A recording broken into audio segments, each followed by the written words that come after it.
अस्सलामुअलैकुम दोस्तों, कैसे हैं आप सब। मैं आप सबको यूट्यूब चैनल इंग्लिश लिटरेचर पे वेलकम कहती हूँ। आज इस वीडियो के अंदर हम जो टॉपिक कवर करने जा रहे हैं that is songs of innocence and experience. Basically जो हमारे रिस्पेक्टिव राइटर हैं विलियम ब्लेक, उन्होंने अपना जो वर्क लिखा songs of innocence and experience, ये दोनों सेपरेट वर्क्स हैं। हमारे पास फर्स्ट पार्ट जो आता है वो है सॉन्ग्स ऑफ इनोसेंस का, एंड सेकेंड पार्ट जो वो डील करता है सॉन्ग्स ऑफ एक्सपीरियंस को। सॉन्ग्स ऑफ इनोसेंस जो ये वर्क है ये 1789 में पब्लिश्ड हुआ, और सॉन्ग्स ऑफ एक्सपीरियंस जो है वो 1794 में पब्लिश हुआ था पार्ट। तो इसमें हम लोग दो फेजेस देखते हैं। सॉन्ग्स ऑफ इनोसेंस के अंदर हम लोग देखते हैं चाइल्डहुड की फेस, इनोसेंस की face, and songs of experience के अंदर हम देखते हैं मैच्योरिटी की फेस, एक्सपीरियंस की फेस। ठीक है, तो इन शॉर्ट हम ये कह सकते हैं कि इन्होंने जो दोनों वर्क्स प्रोड्यूस किए, एक वर्क डील कर रहा है चाइल्डहुड से, दूसरा डील कर रहा है अडल्ट एज से, मैच्योरिटी की एज से। तो दोनों क्या है, आपस में कंट्ररी हैं। और विलियम ब्लेक खुद कहते हैं कि जो इनका वर्क है वो डील करता है the contrary state of human soul को। कंट्ररी का मतलब होता है ऑपोजिट, एक फेज और है तो दूसरी फेज और है।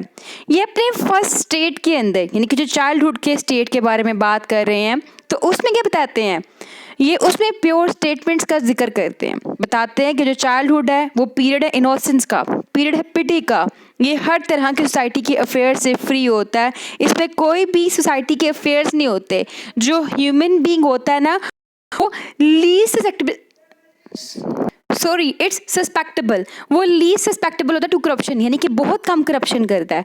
ठीक है, मेच्योरिटी की फेज में तो इंसान जो है वो बाउंड हो जाता है टुवर्ड्स करप्शन, लेकिन चाइल्डहुड की एज में इंसान जो है, बच्चा जो है वो करप्शन से दूर होता है। ये ऐसी स्टेट है, ऐसी फेज के अंदर हम लोग को हार्मनी नजर आती है, नेचर के साथ बैलेंस नजर आता है।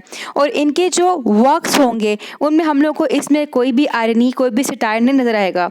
ठीक है, इनकी जो टोन होगी अपनी राइटिंग के अंदर वो soft, comfortable and humble attitude नजर आएगा हम लोग को इनकी पोएम में, इनकी राइटिंग में। जब ये चाइल्डहुड फेज की बात कर रहे होंगे, जब ये सॉन्ग्स ऑफ इनोसेंस की बात कर रहे होंगे, उसमें कोई भी करप्शन का एलिमेंट नजर आएगा हम लोग को, कोई भी नेगेटिविटी नजर आएगी हम लोग को। ठीक है, और फोकस किसके ऊपर होगा, चाइल्डहुड के ऊपर फोकस होगा। किसके अंदर, फर्स्ट स्टेट के अंदर। अब सेकेंड स्टेट थी हमारी एक्सपीरियंस की। उसमें क्या है, अब एक बच्चा पैदा होता है, पैदा हो गया, अब उससे बड़ा भी तो होना है ना। अब वो जब बड़ा होता है तो बड़ा होते होते उसने बहुत सी चीज़ों को फेस किया होता है, बहुत सी चीज़ों को एक्सपीरियंस किया होता है। ठीक है, और फिर वो जो एक्सपीरियंस है, वो एक्सपीरियंस उसको अडल्ट बनाता है, उसको मैच्योर बनाता है। तो इसीलिए जो सेकंड स्टेट है हमारी, सेकंड फेज है हमारी, वो सॉन्ग्स ऑफ एक्सपीरियंस की फेज है, जिसके अंदर child must have to experience adult stage. ठीक है, उसको अडल्ट स्टेज में आना ही आना है। इसीलिए यहाँ पे इस वर्क के अंदर जो एक्सपीरियंस है अडल्ट लाइफ के, उनको डिस्कस किया जाता है। प्रीवियस जो हमारा सॉन्ग्स ऑफ इनोसेंस थे उनमें हमने देखा लाइटर टोन थी, चार्मिंग टोन थी, हार्मनी था, बैलेंस था, कोई भी डार्क वर्ड नहीं यूज़ किया हुआ था। ठीक है, लेकिन यहाँ पे क्या होता है, it darken the vision of innocence. जो इनोसेंस का वेन होता है वो डार्कन हो जाता है इस फेज के अंदर आके। इसमें सोसाइटी जो है उसको क्रिटिसाइज किया जाता है, इसमें exploitation of man by man दिखाई जाती है, क्रूरलिटी दिखाई जाती है, हार्शनेस दिखाई जाती है। अगर आप ये सारा कुछ अपने ऊपर ही अप्लाई करें तो ऐसा है कि नहीं है। जब आप छोटे थे तो everything seems innocent to you. ठीक है, आप खुद भी इनोसेंट थे, हर चीज़ आपको इनोसेंट दिखती थी। कोई आपको मजाक करके अपने पास बुलाता था कि मेरे हाथ से चीज़ ले लो, आप चले जाते थे।